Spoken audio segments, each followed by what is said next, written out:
Welcome to the Real Estate Pros Show, where we interview real estate investing professionals from coast to coast, as well as the service providers that serve the real estate investing industry. Our goal is simple: share what's working now to help you improve and scale your business to the next level and meet the pros that can help you get there. Real Estate Pros is powered by Investor Fuel, America's leader in helping real estate investors and professionals build the business you need to live the life you've always dreamed of. Let's start today's show.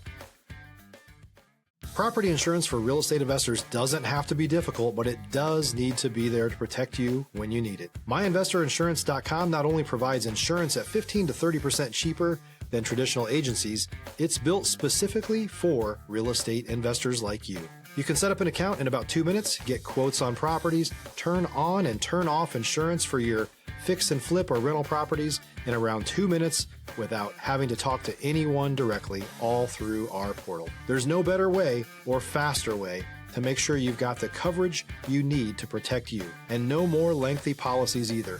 Once you're set up, you're billed monthly and prorated by the day for however long your policy is active. It's powered by MSI, the third largest independent MGA, with 1.5 million customers and more than $1 billion in cumulative premiums written. Get set up today in about 2 minutes at myinvestorinsurance.com/fuel. All right. Hey guys, welcome back to our show. I'm your host, John Harcar, and I'm here today with Justin Cardinale. And what we're going to talk about, besides going through his business experience, his real estate experience, we're going to talk about being willing to take the risk, being willing to take the jump. Remember, guys, at Investor Fuel, we help real estate investors, service providers, really all real estate entrepreneurs 2 to 5x their business.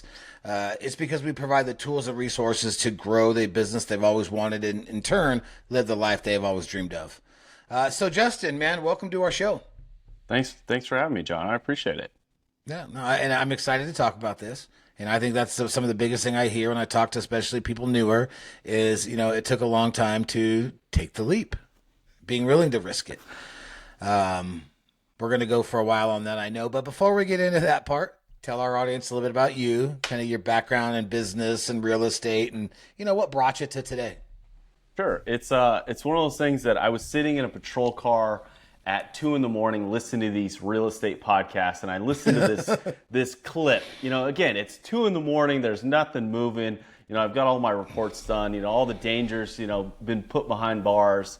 And it was one of those things that, this podcast host said, if you bought 30 single family homes and cash flowed $100, you'd make $3,000, and you could retire, or you could pay, your own mortgage and, your bills, and then you could work on the things that you truly wanted to work on.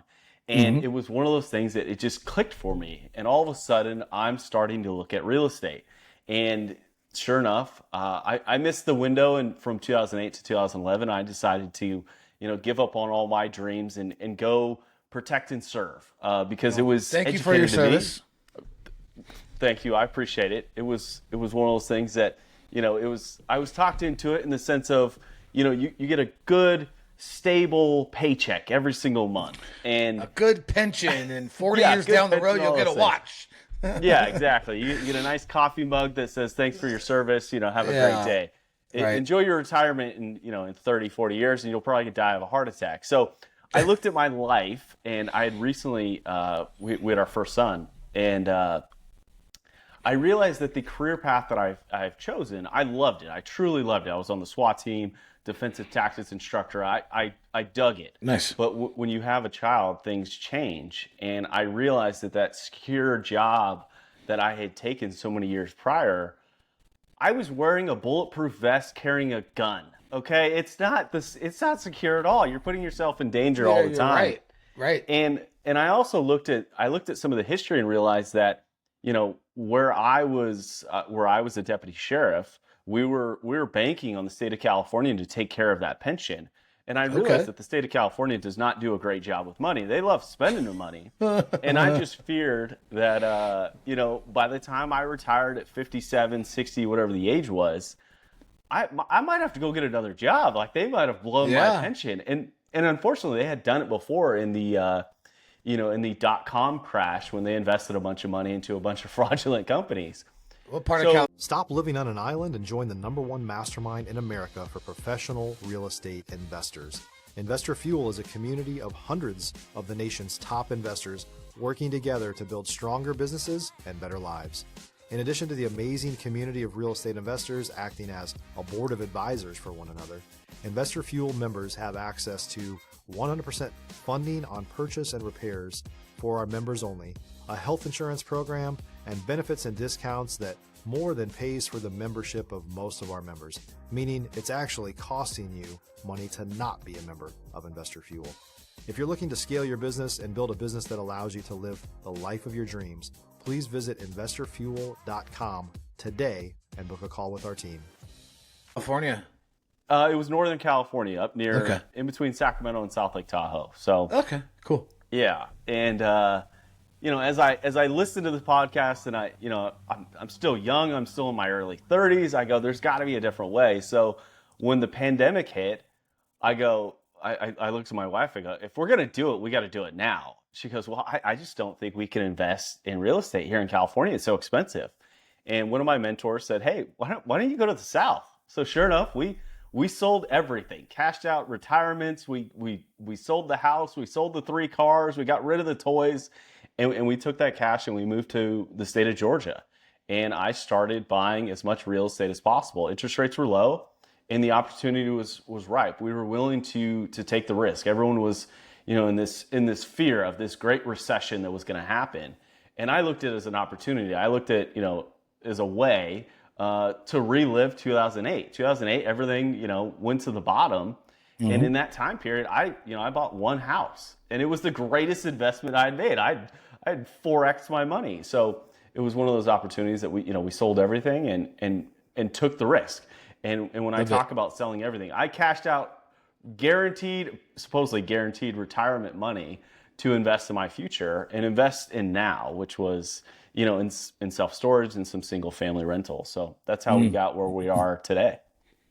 That's a great story. So before you were just listening, and I like to ask this question because sometimes subliminally people don't look at it, but was there anybody in your past, an influence, somebody you knew that was doing real estate, that had done real estate, that you were exposed to, that planted that seed? Because, let's be honest, not everybody sits up listening to real estate podcasts. They listen to whatever, right? Yeah, it's usually, so the one thing that I learned, especially in law enforcement, was you have to be constantly educating yourself because things are constantly changing.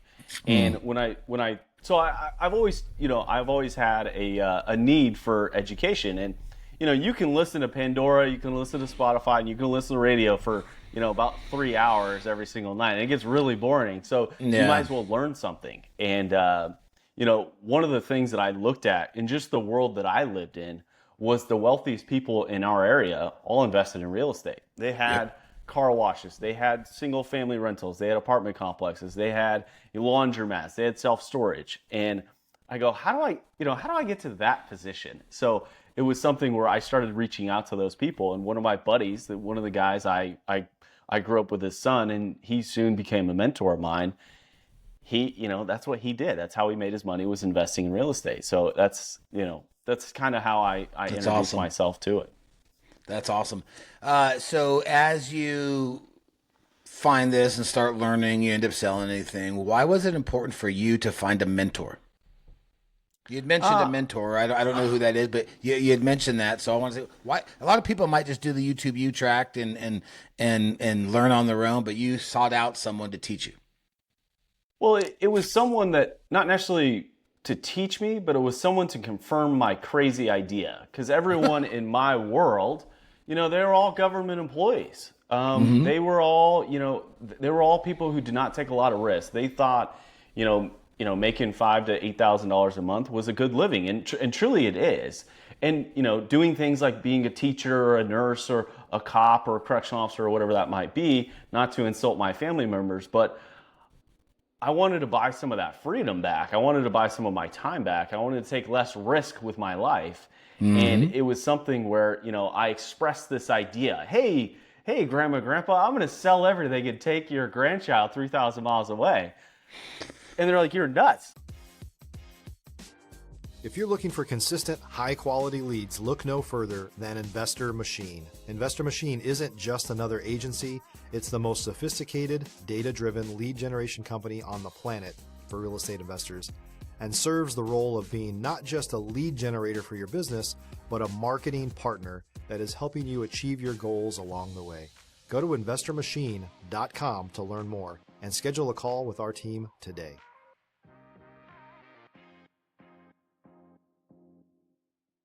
Like you're having a mental breakdown, like you're having a midlife crisis. And so I think the thing that, I appreciated with, reaching out to, now my mentor, one of my buddies and one of my partners, is I wasn't the only crazy one in the boat going across the ocean. You know what I mean? Right. So it was one of those things that, sometimes you got to surround yourself with like-minded people. And that's what I did. And I think that was one of the benefits where, you could bounce ideas off without having that negative connotation that, you're going to lose it all. You're risking your family. You're going to have to go live under a bridge, because you screwed up your life type mentality. No, I definitely agree with that. And that's the whole kind of premise of our mastermind theory. So you ditch everything, you leave it all, you sell it all, you make the change, you make the pivot. What were some of the biggest struggles when you started? Like, what were some of the things that, you're now not a 9-to-5 or a W-2 job, you're on your own. What were those struggles? I guess one of the biggest struggles is when you're getting into this world, it can seem very lonely. And it was one of those things that when you leave your hometown, you grew up there, you spent your entire life there, you're third generation in that town, you give up a lot of the resources. And when I'm talking about resources, if you got a problem with your roof, you know 3 roofers, you went to school with them. If you got a problem with your plumbing, the plumbing guy because you coached his kid in football. So I think, starting over in that sense of, investing in an area that you just don't know much about. And that takes just another couple steps where you've got to do, your due diligence and really make that a priority to be able to hire the right people. So I think that was one of the struggles, but also something that I did not really consider was the culture's different. Going from California to Georgia, and specifically South Georgia, things just don't happen as fast. I grew up in an area where you drive 100 miles an hour. You're flying at the speed of your light. You're always late. Everyone's in a rush. But things have just slowed down. So when I tried to make an offer on one of my first deals, and they're like, "Yeah, we'll get to it in a couple of days." And I'm like, "No, bud. This is such a great deal. We need to get this thing done now." So I think that was one of the struggles that I might have had. And also, that's funny you say that, though, because I moved from Southern California to Boise, Idaho, and yes, kind of the same thing, dude. It's a little bit slower, so it's funny you brought that point up. Yeah, it's just people. It's not a priority. And for me, it's a culture thing. And I think it's just something that for whatever reason, it's when you jump on the I-5, you got to get to LA as fast as possible. We're not waiting around. So I kind of had to get over that mentality. Got it. Okay, so you had, how many total single families did you get up to? We got up to 4. 4, okay. And I think you mentioned you sold all but one, or you're selling one right now, something like that? Yeah, we sold 2 of them, and we turned around and bought 2 more storage facilities. Okay, and my question being, what made you pivot to storage? Well, I call storage, at least in my world, poor man's apartment complexes. When you have a plethora of apartment complexes, you got 32 units, a couple people move out, it's not going to hurt your bottom line. It's expected. Yeah. It's something that you can predict. And I saw that in self-storage, except I don't need to change toilets. I don't need to repair the roof. I don't need a painter to come in. It's, it's concrete and 4 metal sides and a roll-up door. And, but I also really like the business aspect of it. We've got one property right now that's for sale. Cash flow is great. It's got a super low interest rate. Makes total sense.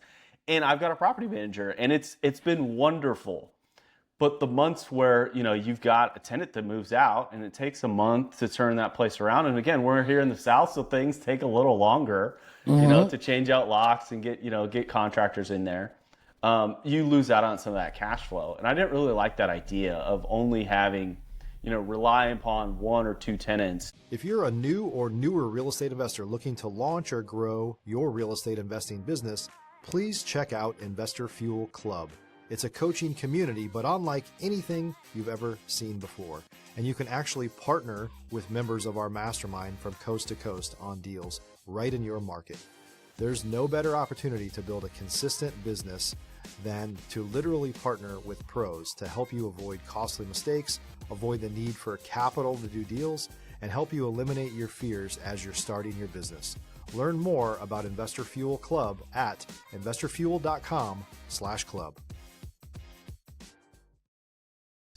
To make that property cash flow. And it's something that, when we pivoted, it just made a lot of sense for us. Right. One, because we also travel quite a bit. And, if there's a catastrophic incident like we've had here in the South, we've had in the last 4 years, one of our properties just keeps attracting hurricanes. Like, we've replaced the roof, the air conditioner, the siding, the doors, the windows. It's something where, our storage facilities have weathered really, really well because, it's simple construction. Yeah, no, that makes sense. What does your team look like today? My team. I love the team. Do you have a team? I don't know. One of these days, I'm going to get a team. I don't know what team everyone's talking about. I'm going to go consult my team. My team is my wife and my son. Like we're this adventurous three who, That's awesome. Makes us all look crazy. So it's something that, again, I've got a couple buddies where, we'll kind of spitball, ideas or properties or, possible investments or things that we might do. So my team is, it's very simple. Like we drove out in October to fix up one of our storage facilities that we purchased. And, I brought along my team, which is my wife and son, and we painted the crap out of that building. Right. Yeah. So that's what the team looks like, at the moment. Cool. Let's touch on our subject a little bit that we talked about, being willing to take the risk. I know we talked a little bit about before we jumped on, but how come people aren't willing to take the risk? Maybe that's a good question. I think society has tricked us into getting into massive debt, into liabilities. I look at things like, what does a brand new truck cost these days? Good God, $140,000, like for top of the line, correct? Yeah, at least. Yeah, so I think oftentimes our society is dictated the way we go about living our life and tricking us into thinking that, we need something bigger, better, a larger house, more bedrooms, more game rooms, and we need to invest our money into things that literally are going down in value. Like toys, boats and cars and trucks and that kind of thing. RVs, yeah.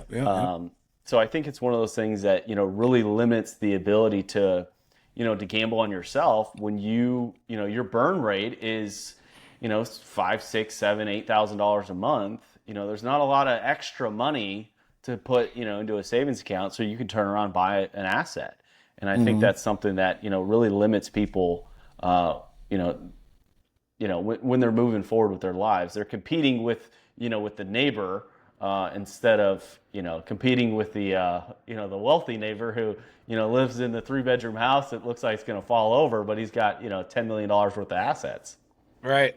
Yeah, no, 100%. So, and I think with the willingness to take risk is a mindset thing. And I know you have been willing to take the risk. So for you, what do you think were some of the best mindset tools, maybe books or podcasts or whatever helped you kind of get over that fear of taking that jump? I think it's something where you've got to look internally and you've got to answer a couple, pretty important questions. Do you want to work for someone the rest of your life? Do you want to retire not knowing how much money you're going to have? Do you want to spend less time now with your children or more time? And a lot of those things that I looked at and realized that I was upset. I was pissed off. I was so frustrated with, being tricked into this, in this world that, my wife and I, we've got to both work, 40 to 80 hours a week to afford this lifestyle. And, and why not, why can't we spend more time with our son? Why can't my wife be a stay-at-home mom? Why not? It's because society has talked us into this lifestyle. And it's something that, I was frustrated, pissed off. And, so resources, tools, for the most part, it's just, you go on to any real estate podcast. You listen to John here. It's one of those things that, there's tools out there. And for me, it was just educating myself and finding someone that had done it before me. One of the guys that I listen to and I take a lot of inspiration from is Nick Huber. He's in the self-storage world. And he talks a lot about, the ability to, buy cash flowing assets to maybe possibly retiring early. Rob Dyrdek is one of those guys that, you might know who he is. He was a skateboarder. He was on, Robbin' Big on MTV. And I listened to one of his podcasts and, he had to make a shift where he was essentially worth millions one day and worth zero the next because he had spent it all on a bunch of liabilities. And it was one of those things that he had to make that shift to, buy cash flowing assets that paid for his lifestyle. And then he can go and invest in businesses and make more money and take those, those proceeds and go buy more cash flowing assets that pays for his lifestyle. And it is something that, really kind of helped me get into that mindset and help me, kind of find a path, that someone had done it before me, that it's something that's doable. Talking about books, sure, I could name, Rich Dad, Poor Dad. I think that book is, I think it's a great book. I think it's a great book for like a 14-year-old. But in today's age, I think a lot of those things just don't apply anymore just because it's really old. But I think it's a great foundation. Right. So, yeah, it's stuff like that that I what are you reading now? From. What am I reading now? Listening to now if you listen to books. So I listen and consume as much as possible, but at the same time, I get burnt out pretty quick. I'm one of those types of people who, you read it, you get inspiration from it, and you go do it. Stop educating yourself and just pull the damn trigger. It's what is the worst thing that's going to happen? I've lived in third world countries. We're not at that stage in the world. Literally, the government will, if you screw it all up, you go bankrupt, you're going to be okay. The government's going to pay you. You're still going to live. You're still going to have your room. You're still going to have it all. Yeah. Trust me, if you lose everything, you can have beachfront property tomorrow. Now, you might have to sleep in a tent in Monterey on the beach, but hell, that's a pretty good living. Good God, the weather's never bad there. You got a beautiful golf course down the street in Pebble Beach. So what am I reading right now? One of the things that I think some of the skill sets, and I read most of the inspirational books, some Tony Robbins stuff. I read, what else did I read? Yeah, Rich Dad, Poor Dad. I read some Grant Cardone books, Brad Lee type books.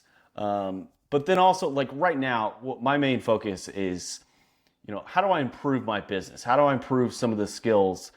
So I've read, what is it? How to Write Better by, I can't remember his name. He's a copywriting guy. I've read things like, what is it? The Gary Halbert letters, guy who's an incredible copywriter that, he wrote his letters to a son in prison.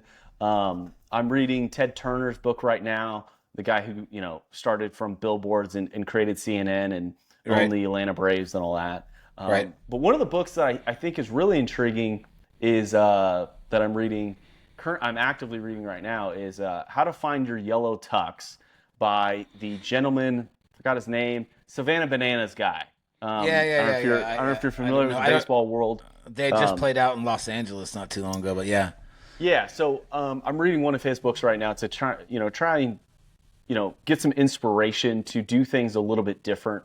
One of the things that I realize in the real estate world, investing in this asset class, is it's really tough to stand out.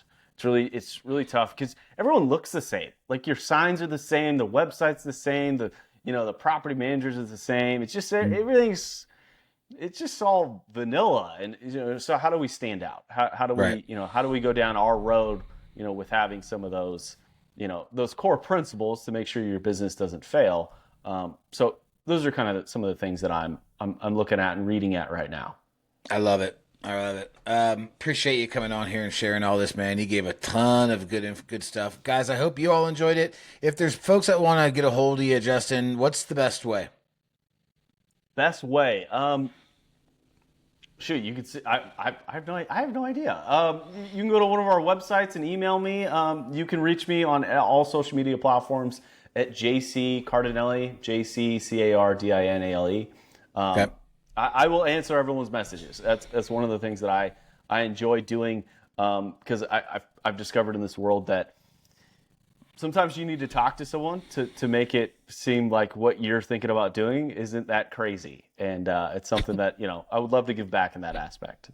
Love it, man. And I love your story, dude. It was really cool. Guys, I hope you enjoyed this podcast. I hope you took some good notes. Reach out to Justin if you maybe have any deals in or any self-storage places. By the way, I didn't ask. Your self-storage purchases that you're looking to do in Georgia, elsewhere?